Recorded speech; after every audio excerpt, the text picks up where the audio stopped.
Hey there friends, welcome back to my YouTube channel.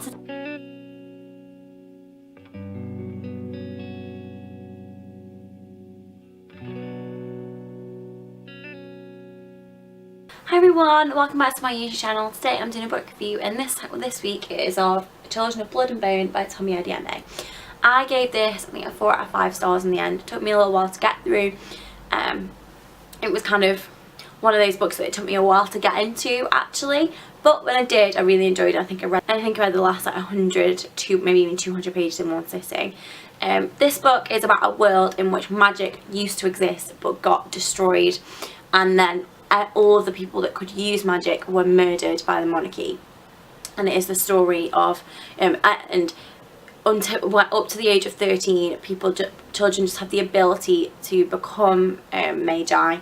They aren't actually magi, so everyone, the people that were killed in what was called the raid when the monarchy killed all of those with magic, it was everyone that's over the age of 13, and that is kind of where our story starts. And the premise of this book kind of felt like stuff that I read before. You know, it's kind of, you know, magic being destroyed and magic wielders or magi being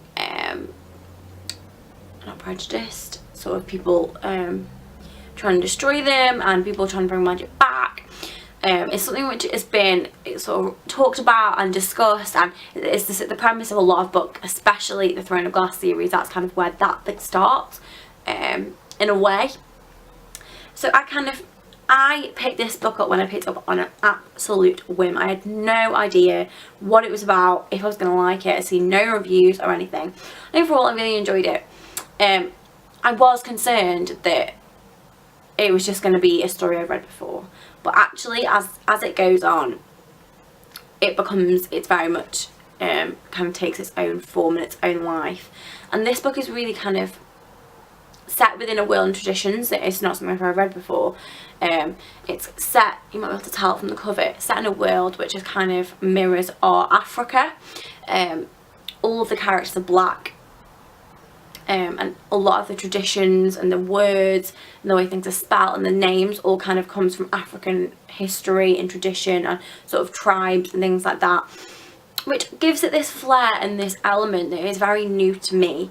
I think a lot of books and novels and series, especially those which are popular in like the Western world, England, America, are written for and by people who are white, and therefore the stories are based on those who are white, or we assume they are. Whereas this is very open about the fact that, you know, I don't know if we ever meet anyone that's white. It's not, you know, the people who are described are the magi, the people who, well, I don't know if they're called magi at this age. We'll just go with the magi. I think that's what they're called. Yes, that is what they're called. And they are targeted, they are sort of pursued, there's taxes on them. So everything from their history comes from sort of black culture. And the magi are the ones who are mainly described, and anyone else described it, it's always sort of, yeah, it's people who are black or of ethnic minorities, and it adds this diversity to the book. That when I say diversity, I don't mean sort of in skin colour, I mean diversity from other stories and other books. Sorry, I keep going a really funny colour because of all the white on the front of the cover. Adds this level of diversity to other books and other stories and gives it this whole other element that makes it different from other things. Which just makes it in a way even more endearing, because it originally, when I was going into this, I kind of felt like, oh, here we go again, I've read this story, you know, read this 1,000 times. But as it goes on, it's not like that. And, you know, the history and the culture, which is predominantly, I think, comes from a culture which I am not a part of, I do not know about, gives it this side to it, which again just makes it so different from anything that I have read or is out there, and just differentiates it in a way which is fantastic. When this book starts off, you assume that you're just going to be reading it from the point of view of our main character, Zeely. Zeely is one of the magi, who is, before the raid, her mother was a reaper, which is a certain type of magic wielder. There are different types of forms of magic. So there are reapers who can communicate with those on the other side, who have passed away and have power for death. There are burners who can control fire. There are let me read you some of them. They've got really cool names. There are winders who can control the air. There are welders who can control iron. Tiders can control water. Healers can heal people. Cancers can bring disease. Seers can see through time. And they all have their own god and their own name, and they're part of different clans, and it's really interesting. But this book starts off and there is no magic in the world. The only way that you know that somebody could have had the ability to use magic is because they are born with white hair. And that is kind of where we start with our main character, who's called Zelie, who, you know, on the day of the raid, the day that the monarchy came and killed everyone that would have had the power to use magic, because suddenly overnight magic disappears, and the next day the king and the monarchy go and basically just kill everyone who had the power to use magic. And Zelie's mother is one of those who was killed. And that kind of haunts her, and that's how we begin with Zelie learning to defend herself without magic and trying to sort of save her family and protect those she loves. And a chance encounter in a market is what takes this story onto a whole new path. And she meets the daughter of the king, who has got a really kind heart and sees things very differently. And we assume, especially I did at the beginning, that we're just going to follow Zelie, who is the character on the front of the book, and actually you end up you get chapters from her point of view, but you also get chapters from the point of view of Inan, who is the king's son, and what's his daughter called, and Amari, who is the king's daughter. And they, as I said at the beginning, you know, some of them are trying to bring magic back and restore order and help those who are magi, who are seen as sort of lesser and who are being put in slavery. They're trying to save them. And I'm not making this book sound very interesting, but it's a very spectacular journey that takes you on twists and turns. There was an element of romance to this book which I saw coming a mile off, and it was so flipping obvious. But the ending and the cliff, it ends in a place that I did not expect it, because there was just a twist. You know, what they want to happen kind of happens, but there's a twist on it, and you go, wait a minute, what? Like, where is this leading us for the next book? And you know, stuff happens in this and you go, wait, I did not see that coming, especially with Inan. As much as you kind of, his romance I saw coming a mile off, is kind of really a massive trope, really, of kind of the girl, the hero, the heroine that you are rooting for, and the villain end up kind of, something goes down. You kind of see coming a mile off, and that's kind of in the blurb, really. But then stuff to do with them both and their own desires and what they want and their motivations, and how that influences them and how that changes the story and takes the story places.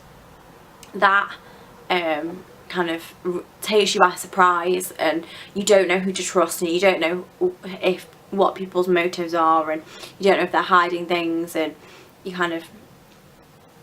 always you kind of want 2 steps forward, 1 step back. And even though you are reading from the perspective of these characters, you still don't know if they're being honest, you still don't know if what you are being told is correct. And it's a real kind of, at times, mindfuck in the most amazing way. And Tomi Adeyemi writes this really beautifully.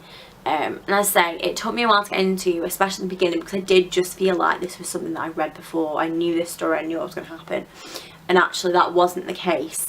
You kind of just have to bear with it, and bear with the first kind of 150 pages whilst it gets going, and you kind of find out more about this world and the story, and you really get to grips with it, and things start to play out in a way that is different than anything that's out there already.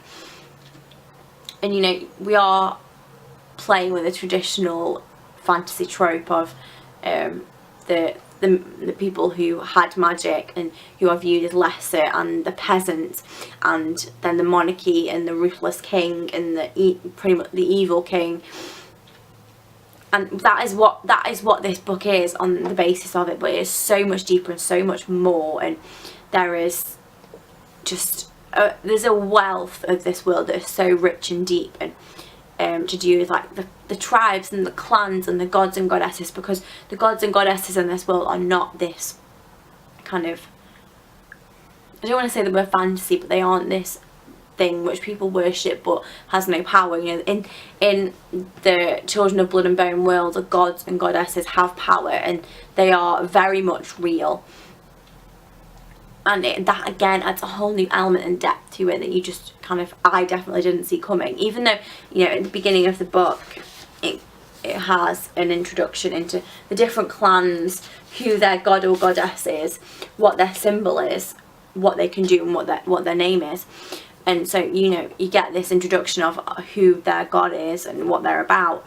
Yet I still just didn't think that they were necessarily had the power that they do, and it's so interesting. And the amount of death in this is really interesting, like a bit like George R.R. Martin.